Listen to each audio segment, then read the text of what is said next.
Tout bascule en une nuit. Un chiffre s'effondre, un autre explose, et la Guinée-Bissau plonge dans une transition brutale, marquée par un renversement inattendu.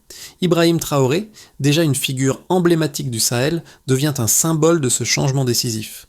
Ce bouleversement secoue les fondations fragiles d'un système politique en déclin. Mais que signifie ce retournement pour l'avenir immédiat du pays et pour la stabilité de la région ? La question reste ouverte et l'incertitude pèse sur les décisions à venir. Le peuple guinéen, tout comme les nations voisines, attend des réponses. Que va-t-il se passer ensuite ? Le renversement brutal de la Guinée-Bissau a des implications profondes, non seulement pour le pays, mais pour l'ensemble du Sahel. Ibrahim Traoré, bien qu'un leader militaire dans une région où de telles transitions sont fréquentes, porte un fardeau de transformation à la fois politique et sociale. Ce n'est pas simplement un changement de pouvoir, c'est une remise en question du système qui a régi la Guinée-Bissau depuis des années. À ce moment critique, le peuple guinéen et la communauté internationale attendent des actions concrètes. Traoré incarne un espoir de réorganisation, mais aussi un défi, celui de réussir à instaurer une gouvernance fonctionnelle tout en évitant la militarisation excessive du pays. Pour les citoyens, c'est l'opportunité de sortir de l'impasse politique qui les a confinés pendant des années. Mais la question reste, ce renversement militaire apportera-t-il réellement une gouvernance plus stable et plus juste, ou risque-t-il de replonger le pays dans un cycle d'instabilité ? Cette transition militaire, perçue comme une solution à un système défaillant, pourrait-elle être la clé d'un avenir plus prometteur ou un simple pansement sur une plaie béante ? La transition en Guinée-Bissau, bien qu'étonnante, n'a pas été entièrement imprévisible. Dès les premières heures suivant le renversement, un sentiment étrange d'optimisme et de soulagement a envahi les rues de Bissau. Ce qui semblait être un coup d'état brutal est rapidement devenu perçu comme un catalyseur de changement.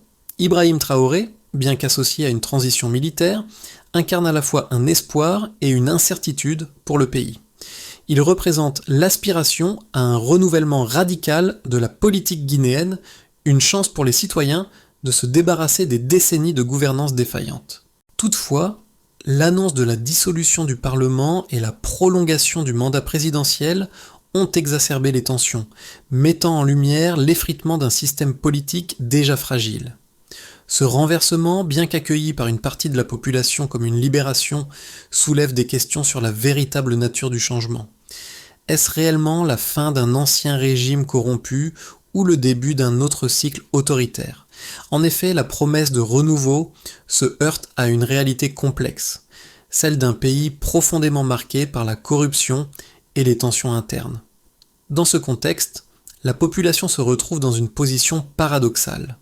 Bien que le renversement ait été perçu comme une libération, il n'a pas éliminé les risques d'un retour à une forme de gouvernement autoritaire, semblable à celui qu'ils viennent de renverser. Ce moment décisif pourrait être l'occasion d'une véritable transformation ou une simple répétition des erreurs passées. Ibrahim Traoré, désormais au cœur de cette transition, pourrait bien être la clé de cette évolution incertaine. Ibrahim Traoré, bien qu'issu du milieu militaire, devient une figure centrale dans la transition en Guinée-Bissau, un leader porteur de grands espoirs et d'énormes défis. Après des années de gouvernance instable et de mécontentement populaire, son ascension met en lumière l'espoir d'une refonte radicale du système politique. Cependant, cette transition ne repose pas uniquement sur ses décisions militaires. Traoré doit naviguer dans un contexte complexe où les attentes populaires sont élevées et la pression internationale immense. La population guinéenne, lasse des promesses non tenues, attend des actions concrètes et l'armée elle-même se trouve confrontée à des divisions internes qui risquent de compliquer encore davantage la gestion du pays. Les premiers mois sous sa direction ont révélé à quel point le pays était fragile. Les tensions se sont rapidement intensifiées, non seulement au sein des institutions politiques, mais également entre les différentes factions de l'armée. Dans ce climat d'incertitude, Traoré doit agir avec prudence pour éviter une militarisation excessive et assurer que la transition débouche sur une forme de gouvernance fonctionnelle tout en respectant les attentes des citoyens. Bien qu'il soit perçu par certains comme un sauveur, Il doit aussi éviter de tomber dans les pièges d'une gouvernance autoritaire qui pourrait ternir son image et plonger le pays dans une nouvelle crise. Traoré, à ce moment critique, se trouve à la croisée des chemins. Réussir à instaurer un système stable et équitable ou risquer d'entrer dans un cycle d'instabilité continue. Ce leadership militaire pourrait être vu comme une solution à une crise ou comme un obstacle à une véritable démocratie. La Guinée-Bissau a plongé dans une période de turbulence politique qui a culminé avec la chute du président et la prise de pouvoir par l'armée. Le processus a été marqué par des événements rapides et décisifs qui ont secoué les fondations de l'État guinéen.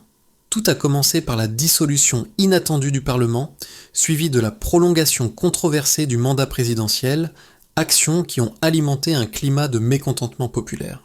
Les citoyens, déjà fatigués par un gouvernement perçu comme inerte et déconnecté de leurs besoins, ont vu dans ces décisions un signe d'une déstabilisation accrue du système politique. Les frustrations qui avaient mûri pendant des années ont soudainement éclaté en un soulèvement populaire, réclamant un changement radical. C'est à ce moment que l'armée, dirigée par Ibrahim Traoré, a pris l'initiative de renverser le pouvoir en place. L'arrestation du président et la mise en place d'un nouveau gouvernement militaire ont eu un effet immédiat sur la population. À Bissau, la capitale, une atmosphère étrange de soulagement s'est mêlée à l'anxiété face à l'inconnu. Les rues ont été envahies par des foules de citoyens se sentant libérés, bien que conscients des risques que ce changement imposait. Pourtant, malgré la joie immédiate, il y avait une grande incertitude. Les observateurs internationaux et les acteurs politiques guinéens se demandaient si cette transition pourrait vraiment répondre aux attentes populaires, ou si elle allait exacerber les tensions existantes.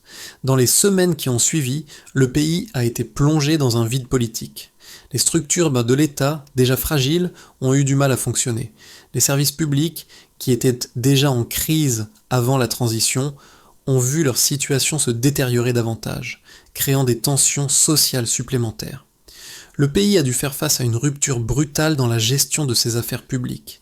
Les fonctionnaires, qui avaient été réduits au silence sous le régime précédent, se sont retrouvés dans une position difficile, devant naviguer dans un environnement d'incertitude totale. En parallèle, le secteur privé a été affecté par l'instabilité économique. Les marchés ont réagi négativement à l'annonce du renversement, avec une forte augmentation des prix des produits de première nécessité et une baisse significative de la confiance des investisseurs étrangers. La situation a rapidement révélé les divisions internes au sein de l'armée elle-même. Certaines factions au sein de l'armée prônèrent une approche plus modérée, cherchant à intégrer des réformes civiles dans le processus de transition. D'autres, plus radicaux, soutenaient l'idée d'une gouvernance militaire stricte, ce qui a exacerbé les tensions au sein du gouvernement militaire. Ces divergences ont compliqué la mise en place d'une vision claire pour l'avenir du pays. Dans ce contexte, Ibrahim Traoré a dû faire face à des défis immenses. Il a dû jongler entre l'instauration d'un ordre militaire et les attentes d'un peuple fatigué, tout en naviguant dans un environnement politique et social déstabilisé. Le temps pressait car chaque décision prise pouvait avoir des répercussions profondes sur la trajectoire future du pays. En dépit de ces défis, la transition en Guinée-Bissau est perçue par certains comme une chance de repartir sur de nouvelles bases. Mais pour réussir, Ibrahim Traoré devra naviguer habilement entre les exigences de stabilité immédiate et les impératifs d'une réconciliation nationale à long terme. Il est encore trop tôt pour savoir si cette transition marquera un tournant historique pour la Guinée-Bissau ou si elle aboutira à une autre impasse. Les chiffres sont souvent révélateurs de la profondeur d'une crise politique et sociale. Dans le cas de la Guinée-Bissau, plusieurs indicateurs clés montrent à quel point le pays était déjà en déclin bien avant le renversement politique. L'un des premiers chiffres marquants est la chute de la participation politique. Au cours des 2 dernières années avant la transition, la participation des citoyens aux élections et aux consultations publiques a chuté de près de 30%. Ce déclin dans l'engagement civique est un signe clair de la lassitude de la population face à un système politique perçu comme inopérant et déconnecté des réalités sociales et économiques. Les citoyens semblaient de plus en plus désillusionnés par leurs représentants, ce qui a créé un terreau fertile pour des changements radicaux. Un autre chiffre révélateur concerne l'absence prolongée du président. Selon plusieurs témoignages, le président sortant a passé plus de la moitié de son temps à l'étranger durant ces dernières années au pouvoir. Cette absence a eu des conséquences directes sur la gouvernance du pays, aggravant la sensation de vide institutionnel. Les fonctionnaires et les citoyens ont commencé à percevoir cette distance comme un abandon des responsabilités.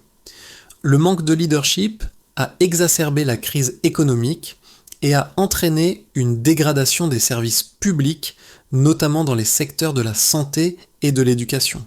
Ce déclin administratif a exacerbé les frustrations populaires, conduisant à un sentiment généralisé d'abandon. Enfin, un troisième chiffre clé est la perception de la légitimité du gouvernement. Après la prolongation controversée du mandat présidentiel, plusieurs enquêtes ont révélé une perte de confiance généralisée parmi la population. Avant le renversement, une majorité des citoyens, près de 60%, jugeaient que le gouvernement était illégitime. Ce sentiment de trahison, amplifié par la prolongation du mandat sans consultation populaire, a agi comme un catalyseur pour le soulèvement. Les rumeurs de détournement de fonds publics ont également renforcé cette perception, soulignant l'ampleur de la corruption qui gangrenait le système. Ces trois chiffres, à savoir la chute de la participation politique, l'absence prolongée du président et la perte de légitimité du gouvernement, illustrent l'état de déclin dans lequel se trouvait la Guinée-Bissau avant le renversement. Ces symptômes d'un système politique en crise ont créé un environnement propice à la montée d'un changement radical incarné par Ibrahim Traoré. En observant ces chiffres, on peut comprendre pourquoi de nombreux citoyens ont perçu l'intervention militaire non comme une rupture avec la démocratie, mais comme une tentative de sauver l'État de l'effondrement total. La question qui demeure est, cette transition militaire pourra-t-elle réellement stabiliser la Guinée-Bissau ou ne fera-t-elle que prolonger le cycle d'instabilité ? La transition militaire en Guinée-Bissau a immédiatement divisé les opinions, suscitant des soutiens fervents, mais aussi une opposition farouche. D'un côté, certains affirment que l'intervention militaire était nécessaire pour éviter un effondrement total du système. Ces partisans soulignent que le pays était déjà au bord de la rupture, avec des institutions fragiles et une gouvernance de plus en plus inopérante. Selon eux, l'armée n'a fait que réagir à une situation qui ne permettait plus de continuer sur la voie actuelle. La perte de confiance du public dans les institutions civiles, accentuée par des années de promesses non tenues, a, selon eux, légitimé cette action radicale. La transition, dans cette optique, pourrait être vue comme un moyen de restaurer l'ordre et la stabilité, à l'image des transitions militaires réussies dans d'autres pays du Sahel, comme au Burkina Faso. Cependant, l'opposition à ce point de vue met en lumière les risques inhérents à une prise de pouvoir militaire. Pour ces détracteurs, l'intervention de l'armée ne représente pas une solution, mais un danger potentiel pour la démocratie et les principes de gouvernance civile. Ils avertissent que chaque coup d'État militaire dans des régimes fragiles crée un précédent dangereux, risquant d'encourager d'autres interventions similaires dans la région. La question cruciale est donc, une gouvernance militaire peut-elle réellement résoudre les problèmes structurels du pays ou ne fera-t-elle qu'installer un régime autoritaire qui reproduira les mêmes erreurs du passé ? Ils soulignent également le manque de légitimité démocratique d'un gouvernement militaire qui, bien qu'il soit soutenu par une partie de la population, ne peut prétendre à une véritable représentativité. Sans un processus démocratique solide, cet ordre nouveau risquerait de n'être qu'une façade, un simple changement de dirigeant qui ne résoudrait pas les problèmes fondamentaux de la Guinée-Bissau. Les deux points de vue sont fondamentalement opposés. D'un côté, il y a l'espoir que l'armée puisse apporter un changement significatif en rétablissant l'ordre et en réorganisant un système politique corrompu. De l'autre, il y a la crainte que ce changement radical mène à une militarisation de plus en plus prononcée, où les droits et la démocratie seront relégués au second plan. La question demeure, cette transition militaire est-elle un mal nécessaire pour sauver le pays ou un pas dangereux vers une instabilité accrue ? Le changement en Guinée-Bissau a mis en lumière une réalité inattendue. L'armée, souvent perçue comme une force déstabilisatrice, a été accueillie par une large partie de la population comme un agent de stabilité. Ibrahim Traoré, bien que dirigeant une transition militaire, a apporté une forme de clarté dans un pays marqué par l'incertitude. Ce retournement n'est pas simplement une question de pouvoir, mais un changement systémique. Le pays se trouve à un carrefour où l'on se demande si l'intervention militaire peut réellement être un levier pour le changement durable. Un fait marquant réside dans la manière dont cette action a redéfini la perception du pouvoir. Au lieu de symboliser un retour à un régime autoritaire, elle a été vue par certains comme un ultime recours face à l'incapacité des institutions civiles à répondre aux besoins populaires. En effet, cette transition, bien que controversée, a également créé un espace pour un renouvellement politique.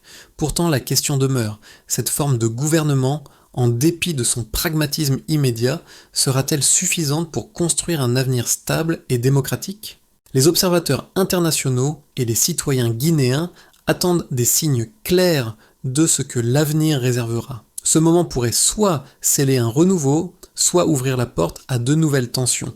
Les conséquences immédiates de la transition militaire en Guinée-Bissau se sont fait ressentir à différents niveaux, tant au niveau politique que social et économique. La prise de pouvoir par l'armée, dirigée par Ibrahim Traoré, a entraîné une désorganisation notable des institutions publiques déjà fragilisées.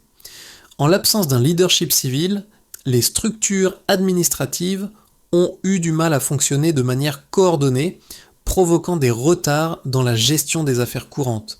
Les services publics, déjà insuffisants avant le renversement, ont souffert davantage de la situation de crise, exacerbant les frustrations populaires. Sur le plan social, l'incertitude a engendré des sentiments partagés parmi la population. D'un côté, une partie des citoyens a vu ce renversement comme une occasion de renouvellement et de résilience. Ces personnes, notamment les plus vulnérables, ont perçu cette rupture comme une chance d'échapper à un système qui les avait négligés pendant trop d'années. Le soulagement était palpable, surtout dans les quartiers populaires de Bissau, où l'on sentait que le statu quo était devenu insupportable. Cependant, d'autres ont exprimé des craintes, notamment face à une militarisation excessive du pouvoir. La peur d'un retour à un régime autoritaire, similaire à celui qu'ils venaient de renverser, persistait dans les esprits. Économiquement, la situation a été encore plus complexe. L'instabilité a fait grimper les prix, notamment des produits de première nécessité, mettant encore plus de pression sur une population déjà durement touchée par la pauvreté. Les investissements étrangers ont reculé, la confiance des marchés ayant chuté de manière significative. Les infrastructures, déjà en mauvais état avant la transition, ont continué de se dégrader, rendant difficile toute reprise économique. Pourtant, certains secteurs ont vu des opportunités émerger. Les entreprises locales, dans l'incertitude, ont dû s'adapter, redéfinir leurs priorités économiques, et certains secteurs ont cherché à réinventer leur modèle en fonction de la nouvelle réalité du pays. Sur le plan politique, la transition a provoqué une réévaluation de la gouvernance en Guinée-Bissau, mais aussi dans la région. Les observateurs internationaux ont scruté de près les événements, soucieux de l'impact de cette transition sur la stabilité de l'ensemble du Sahel. Le rôle d'Ibrahim Traoré est devenu un point focal de ce débat régional, car sa gouvernance pourrait bien servir de modèle pour d'autres pays confrontés à des crises similaires. Cependant, cette vision de l'avenir reste incertaine. Les regards sont tournés vers la Guinée-Bissau pour voir si cette transition militaire réussira à instaurer un changement durable ou si elle ne sera qu'une réponse temporaire à une crise plus profonde. Ce qui est clair, c'est que la Guinée-Bissau se trouve à un moment charnière, avec des conséquences qui ne se limitent pas seulement au pays, mais qui pourraient résonner dans tout le Sahel. Le succès de cette transition dépendra de la capacité du nouveau gouvernement à naviguer entre les attentes populaires, les défis économiques et les pressions internationales. À court terme, la Guinée-Bissau pourrait suivre plusieurs trajectoires, chacune avec des implications profondes pour son avenir. Le premier scénario envisage une stabilisation fragile, où les forces militaires, sous la direction d'Ibrahim Traoré, parviennent à maintenir un contrôle modéré tout en entamant des réformes progressives. Dans ce scénario, la transition pourrait amener à une forme de normalité partielle, mais elle resterait fragile notamment en raison des tensions internes au sein de l'armée et des défis politiques qui se posent dans la gestion de l'après-transition. Si les réformes sont suffisamment inclusives, cela pourrait permettre au pays de stabiliser ses institutions et de remettre en place les bases d'une gouvernance fonctionnelle. Toutefois, les risques de dérapage autoritaire restent élevés avec des tensions sociales qui pourraient dégénérer si les attentes populaires ne sont pas pleinement satisfaites. La Guinée-Bissau pourrait alors entrer dans une phase de gestion pragmatique où la priorité serait de maintenir l'ordre avec des avancées limitées en matière de démocratie et de réformes politiques. Le second scénario, plus optimiste, prévoit une refonte institutionnelle ambitieuse où la transition militaire se transforme en un processus de réorganisation politique et sociale à plus long terme. Dans ce cas, la Guinée-Bissau pourrait se réinventer avec une gouvernance plus inclusive qui rétablit la confiance de la population. L'armée pourrait choisir de collaborer avec des acteurs civils et des groupes de la société civile pour reconstruire un système politique plus démocratique en redéfinissant les relations entre les différentes institutions du pays. Si ce modèle fonctionne, le pays pourrait retrouver un équilibre et se rétablir rapidement avec un renouveau économique et social. Ce scénario offrirait un espoir de prospérité et de paix à long terme, mais il dépend largement de la capacité du gouvernement militaire à naviguer habilement dans ce processus complexe. Le troisième scénario, plus sombre, envisage un blocage prolongé et une fragmentation du pouvoir. Si les factions internes au sein de l'armée ne parviennent pas à s'unir autour d'une vision commune, la Guinée-Bissau pourrait entrer dans une période de paralysie politique avec une fragmentation accrue de l'autorité. Dans ce cas, la transition pourrait échouer à établir un gouvernement stable et des rivalités militaires ou des tensions régionales pourraient précipiter le pays dans un chaos prolongé.